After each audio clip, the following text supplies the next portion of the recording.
అదే కొట్టగా ఈ మధ్యలో ఇరుక్కున్నాడు, బయటికి రాలేడు, లోపలికి వెళ్ళలేని పరిస్థితిలో ఉన్న బయట ఉన్నాడు.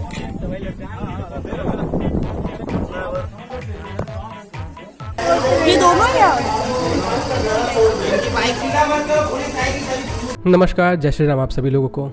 तो जो वीडियो आपने देखा वो आंध्र प्रदेश से आया है और आंध्र प्रदेश के एक मंदिर में एक चोर चोरी करने घुसता है और भगवान के जो ऑर्नामेंट्स होते हैं, जो गहने होते हैं, उनको छुड़ाकर बाहर निकालने की कोशिश करता है, बट वो वहीं पे फंस जाता है। और ऐसा नहीं है कि ये जो मामला आया है ये फर्स्ट टाइम इस तरीके का मामला आया है। इस तरीके के बहुत सारे मामले हो चुके हैं जहाँ पे चोर चोरी करने के नियत से मंदिर में आता है बट वहीं पे फंसा रह जाता है। तो चलिए मैं आपको इस वीडियो के बारे में बताता हूँ और ऐसे ही कुछ और इंसिडेंट्स के बारे में भी आपको बताऊंगा। तो यह जो मामला है वो आंध्र प्रदेश के श्रीकाकुलम डिस्ट्रिक्ट से है, जहाँ पे कि यल्लमा टेम्पल के अंदर एक चोर घुसता है और वो घुस तो जाता है और वो चुरा भी लेता है बट वो वापस नहीं निकल पाता है। अब सबसे हैरान करने वाली बात तो ये है कि चोर ड्रिल करके मंदिर में घुस जाता है लेकिन उसी छेद से वो वापस बाहर नहीं निकल पाता है। ऐसा क्या हो गया कि वो चोर उसी छेद से अंदर तो घुस गया बट उसी छेद से बाहर नहीं आ पाया।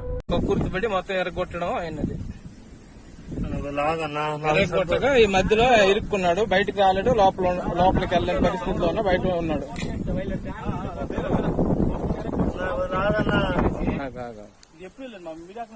నేను అవతల ఉన్నాను, ఇటు చూడలేదు. నేను ఎరుకలకి ఫోన్ చేస్తాను.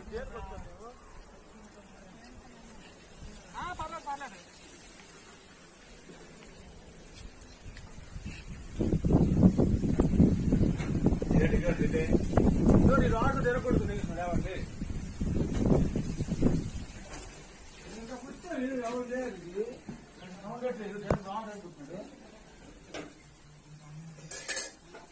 अब चलिए एक और मामला मैं आपको दिखाता हूँ जो कि ठीक इसी तरीके का है और यह जो मामला है वो भी आंध्र प्रदेश का है। यहाँ पे एक आदमी होता है जो कि मंदिर के अंदर घुसता है चोरी करने की नियत से, बट वो छत के ऊपर अटक के रह जाता है और वापस नहीं निकल पाता है। बेचारे आए तो थे ये सोचकर कि चोरी करेंगे, चोरी कर भी लेते हैं बट निकल नहीं पाते हैं। चलिए दूसरे मामले की तरफ बढ़ते हैं। यह जो मामला है यह आया है छत्तीसगढ़ से और छत्तीसगढ़ में जब दो चोर चोरी करने के लिए मंदिर में घुसे तो चोरी करने के बाद वो वहां से निकल नहीं पाते हैं और रात भर वहीं पे अटके रह जाते हैं। देखो ना, ये सामने से पूरा दिख रहा है। भीड़ बहुत है ना,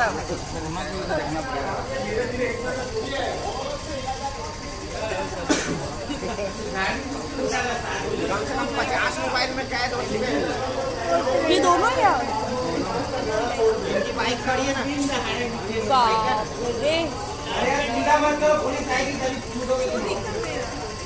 खैर मैं अपने छोटे मोटे खर्चे बिनोमो पे ट्रेडिंग करके अर्न कर लेता हूँ। तो चलिए मैं आपको बताता हूँ कि कैसे आपको इस ऐप को यूज़ करना है। तो गाइस जैसा कि आप देख सकते हो मैंने बिनोमो ऐप ओपन किया हुआ है और फिलहाल मेरा जो रियल अकाउंट है इसमें 43,328 रुपीज़ है।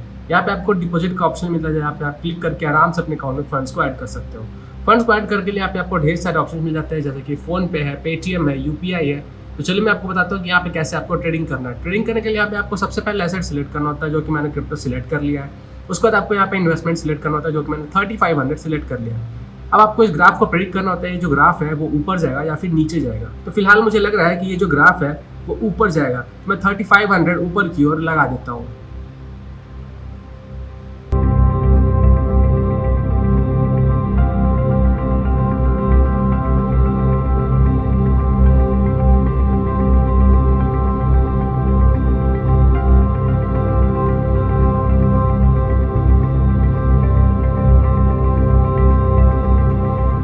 तो गाइस जैसा कि आप देख सकते हो हमने 3500 का इन्वेस्टमेंट लगाया था उसमें हमने 6370 का प्रॉफिट अर्न कर लिया। तो अगर आप लोग मेरी तरह ट्रेडिंग करके अर्न करना चाहते हो तो डिस्क्रिप्शन में दिए गए लिंक से क्लिक करके डाउनलोड करो और अगर आप लोग मेरे लिंक से डाउनलोड करके साइन अप करते हो तो आपको अपने डेमो अकाउंट में $1000 का बोनस मिलेगा, जिस $1000 को यूज़ करके आप आराम से ट्रेडिंग करना सीख सकते हो। और एक बार आप ट्रेडिंग करना सीख गया फिर आप अपने रियल मनी को भी इन्वेस्ट कर सकते हो। चोरी करने तो वो आते हैं बट भगवान उनको वहीं पर इंस्टेंट सजा दे देते हैं, इसी को कर्मा कहा जाता है।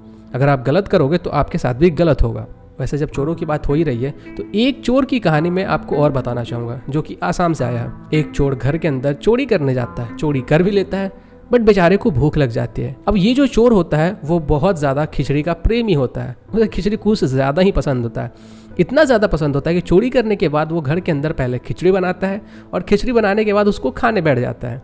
और उसके बाद पुलिस आ जाती है और उसे पकड़कर लेके चली जाती है। अब पुलिस भी अचंभे में है कि यार ये कैसा चोर है जिसको खिचड़ी इतना ज्यादा प्यारा है कि वो चोरी करने के बाद भी घर में पहले खिचड़ी बनाता है और उसको खाने भी लग जाता है। लगता है कि इसने जो खिचड़ी बनाया था शायद उसमें कुछ सुपर नेचुरल पावर होगा। अगर मैं आपको अपना ओपिनियन बताऊं तो मैं बचपन में पहले इन सब चीजों में विश्वास नहीं करता था कि भगवान होते हैं, कर्मा भी कुछ होता है। मैं साइंस के अंदर बहुत ज्यादा बिलीव करने वाला था। मुझे लगता था कि सब कुछ साइंस की बदौलत होता है, भगवान ऐसा कुछ होता नहीं है। बट मैं जैसे जैसे बड़ा होता गया वैसे वैसे मुझे समझ में आने लगा कि जिन चीजों का जवाब साइंस के पास नहीं होता है उन चीजों का जवाब धर्म में होता है, उन चीजों का जवाब हमारे कल्चर में होता है। जहाँ पे साइंस खत्म होता है वहां से ये धार्मिक चीजें शुरू होती है।